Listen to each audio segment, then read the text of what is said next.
رياف بلادنا الجميلة بتلاقي الخضار في كل مكان، والبيوت البسيطة والتعاون الجميل بين أهل البلد. حياة جميلة وفيها كمية راحة ما تتوصفش. بس كل ده بيتقلب فجأة بعد المغرب لهدوء تام وسكون مرعب. القرية كلها بتتحول لمكان مرعب. الأشجار فيها بتظهر زي الأشباح اللي بتتحرك طول الليل. لكن لو فكرت تروح الغيط بالليل يبقى لازم قلبك يبقى ميت، علشان هتقابل أشباح الليل اللي موجودة وساكنة الغيطان دي.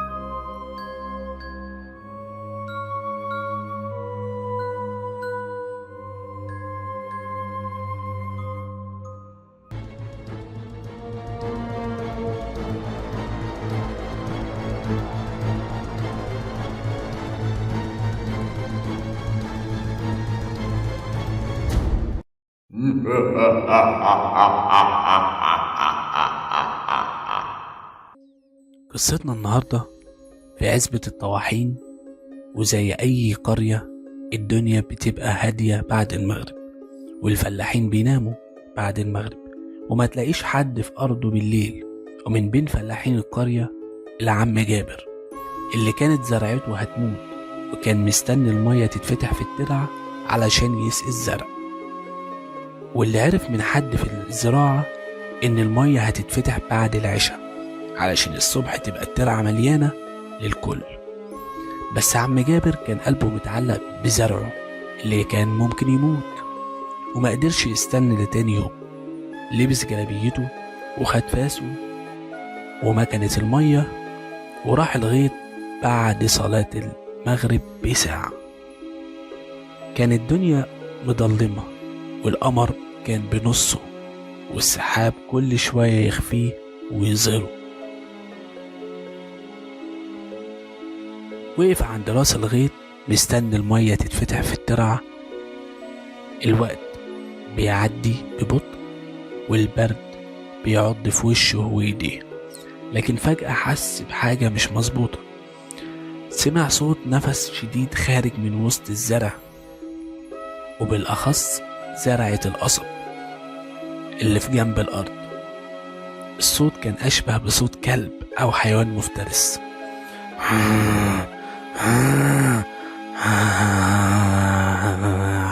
في البداية افتكروا كلب، لكن الصوت كان بيعلى وبيظهر انه مستحيل يكون كلب. ده كان صوت حاجة تانية هو ما يعرفهاش، وعلشان كده قرر يجمد قلبه ويقرب من القصب علشان يشوف ايه ده. ولأن الصوت كان مخيف في الضلمة خد الفاس في ايده، ولما قرب من القصب الصوت اختفى. هو بيحاول يركز لمح حاجة عند طرف أرضه. وفي نور القمر الخافت شاف ست قاعد على حدود الغيط بتاعه، حاطة وشها في كفوفها وصوت عياطها مليان وجع. نسي كل حاجة وجري عليها، صوته بيرتعش وبيقول: يا ست مالك؟ بتعيطي ليه؟ محتاجة حاجة؟ قرب أكتر وشافها كويس. كانت لابسة جلابية سودة مقطعة وشعرها منكوش. وفجأة لما قرب أكتر شاف ديل تخين طالع من تحت هدومها، ديل زي ديل الثعلب. عم جابر شاق ورجع لورا، عينيه مش مصدقة.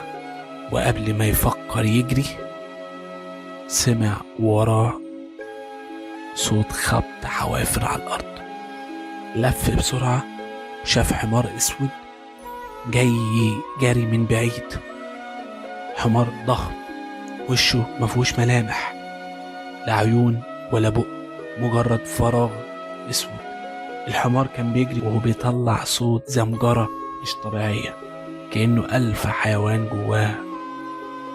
جري عم جابر بكل قوته، كان سامع الحمار وراه. الأرض تحت رجله بتتهز مع كل خبطة حافر. كل ما يجري الأصوات حوالين الغيط بتعلى. شوية يسمع ضحك أطفال، بس مش ضحك بريء، ضحك مسموم، بكاء ستات مختنق عم جابر عمال يسمع أصوات غريبة، وأصوات أنفاس وأصوات ضحك وبكاء وهو بيجري، مع صوت الحمار اللي بيجري وراه بصوت حوافره. عم جابر فضل يجري يجري يجري في وسط الأراضي وهو مش واخد باله ولا عارف هو بيجري فين. وفجأة اتكعبل ووقع على وشه في الطين، وبعدها أغمى عليه عشان يصحى تاني يوم في أرض غير أرضه. صاحب الأرض بيصحيه، ولما صحي لقى نفسه نايم في الطين، هدومه متوسخة، جسمه كله وجع. والغريب إنه لقى علامات صوابع على دراعه وكأن حد خدشه بالليل. رجع على بيته ساكت. مراته وأولاده حاولوا يفهموا إيه اللي حصل، لكنه كان ساكت، وشه كان أزرق. ومن ساعتها بقى أول واحد يقفل عليه بيته قبل المغرب، ويقول لكل اللي يقابله: يموت الزرع ولا تسقي بالليل، يموت الزرع ولا تسقي بالليل، يموت الزرع ولا تسقي بالليل.